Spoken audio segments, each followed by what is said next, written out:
Aujourd'hui, nous allons inviter Kepler-22b à partager notre voisinage planétaire. Quelle orbite devrions-nous réserver à cette planète dans la zone habitable du Soleil?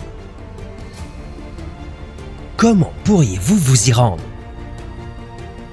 Et trouveriez-vous de la vie sur place? Voici et si, et nous nous demandons ce qui se passerait si Kepler-22b se trouvait dans notre système solaire. Situé à 635 années-lumière de la Terre, Kepler-22b est la première exoplanète découverte à l'intérieur de la zone habitable d'une étoile semblable au Soleil, ce qui signifie qu'elle a une chance d'être recouverte d'eau liquide. Bien que l'on ne sache toujours pas si elle est rocheuse, gazeuse ou liquide, nous savons au moins qu'elle est assez grande. Kepler-22b est presque 2,5 fois plus grande et environ 36 fois plus massive que la Terre. Si l'on se base sur sa distance par rapport à son étoile actuelle, dans notre système solaire, Kepler-22b existerait quelque part entre la Terre et Vénus.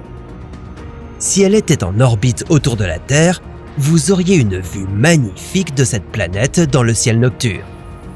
Elle ferait à peu près 15% de la taille d'une pleine lune. Mais notre Soleil est légèrement plus grand et plus chaud que son étoile d'origine, Kepler-22. Et cette augmentation de température pourrait la rendre trop chaude pour accueillir la vie. Mais d'ailleurs, pourquoi Kepler-22b devrait avoir sa propre orbite alors qu'elle pourrait partager la nôtre? Qu'est-ce qui pourrait mal tourner? Si Kepler-22b devait se glisser confortablement sur notre orbite, il n'y a que quelques endroits où elle pourrait s'installer. On les appelle les points de Lagrange. L'un de ces points se situerait à l'exact opposé du Soleil par rapport à la Terre. Mais malheureusement, cela présenterait quelques inconvénients. Pour commencer, vous ne pourriez jamais apercevoir Kepler-22b. En effet, vue d'ici, elle serait en permanence derrière le Soleil. Mais pire que ça, cet emplacement ne lui garantirait pas une orbite stable. Elle pourrait dérailler et se diriger droit vers la Terre. Et là, ce serait la fin de la vie sur les deux mondes. Mais au moins, les deux planètes sur une trajectoire de collision directe l'une avec l'autre vous offriraient une vue magnifique. La meilleure option, plus stable, serait que Kepler-22b se mette en orbite au point de Lagrange situé à 60 degrés devant ou derrière la Terre. Dans ce cas, un troisième corps pourrait maintenir une orbite cohérente autour du Soleil et ne pas être attiré gravitationnellement par la Terre. Kepler-22b aurait alors une chance d'accueillir sa propre vie. Cette planète est environ 500 millions d'années plus jeune que la Terre. Et si elle s'était formée dans notre système solaire à peu près en même temps que la Terre, elle aurait plus que le temps nécessaire pour que diverses formes de vie évoluent. Peut-être même des formes intelligentes. Ce serait sympa de visiter notre voisine et peut-être même d'établir une communication avec la personne ou la chose qui habite Kepler-22b. Mais même avec cette Terre 2.0 partageant en toute sécurité notre zone habitable autour du Soleil, s'y rendre serait un peu difficile. Notre planète est constamment attirée vers le Soleil, du fait de son énorme gravité. Mais elle est en même temps poussée vers l'espace à la vitesse de 108 000 km/h. Donc, si nous voulions visiter Kepler-22b, nous devrions parvenir à contrecarrer ce mouvement latéral de notre planète. Sinon, nous serions emportés au large spatial et nous raterions notre nouveau voisin planétaire. La meilleure chose à faire est donc de tourner autour de Vénus pour bénéficier d'une petite assistance gravitationnelle.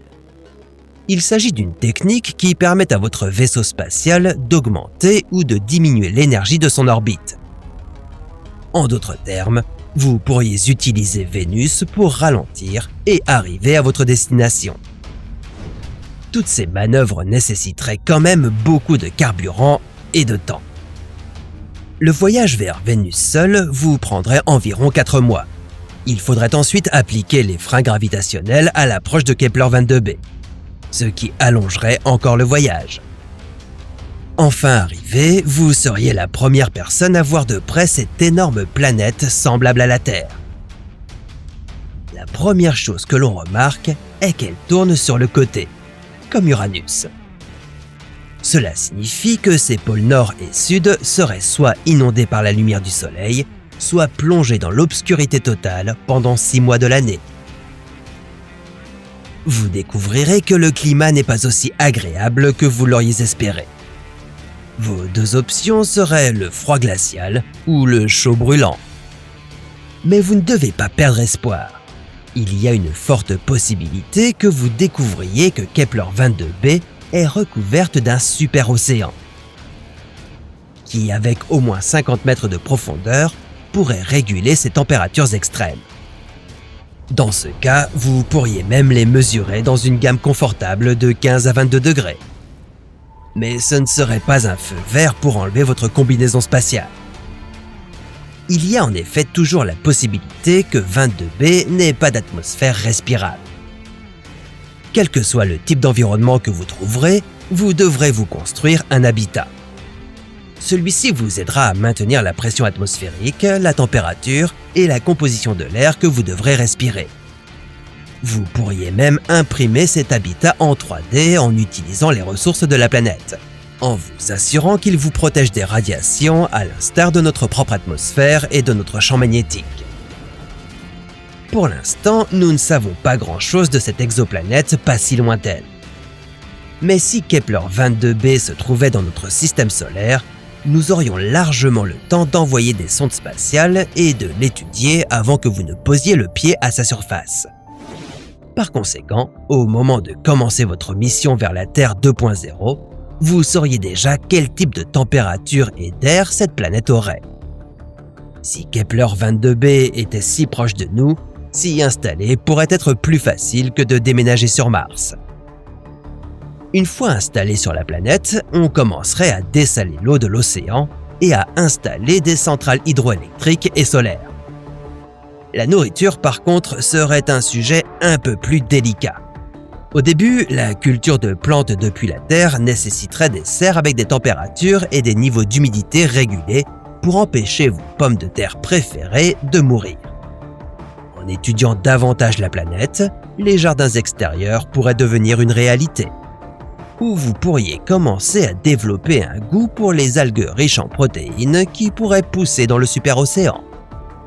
Et si vous êtes vraiment chanceux, vous pourriez découvrir de la vie.